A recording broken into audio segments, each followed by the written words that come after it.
and welcome to your tutorial for crow posture. Now we're going to begin today by breaking down this posture into 3 steps. First step is going to be mastering the weight transfer from your feet to your hands. So to begin, spread those fingers nice and wide and plant them on your mat. You want to have your hands about shoulder width apart here. Now we're going to come into the first starting position. So you want to be on your tippy toes, your feet hip width apart. Lift your heels off the mat.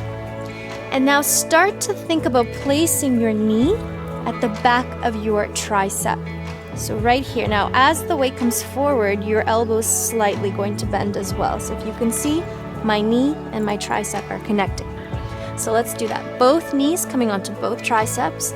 Fingers are spread. Now start to just practice with transferring the weight forward and then transfer it back to your feet, and then again a couple of times just to get yourself feeling comfortable with this weight transfer. Awesome. Now step 2 is going to be lifting 1 foot off the ground at a time to start to really master the weight coming onto your hands. So come on up.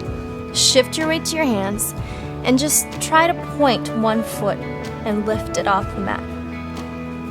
Do the same thing with the other. Now watch, when I lift my foot, I actually bend the knee a little bit more. So it's almost like I'm trying to get my heel to come closer to my body. Great. Again, practice this as many times as you need to feel comfortable. Step 3 is going to be lifting both feet off the mat, shifting your weight to your hands and holding your crow posture. So let's get to it.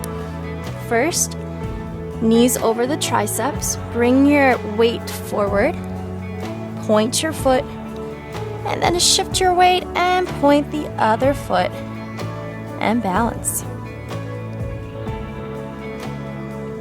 And that's it. And then come out, just plant your feet. And you can release right into a yogic squat if you like. Otherwise, you can just come out. And that's it, you guys. That's your crow posture. Remember, it will take some time to truly master this position, so have fun with it. Practice every single day, master that weight transfer, and before you know it, you'll be crowing it away. That sounds so funny. Lots of love to you guys. I'll see you soon. Bye.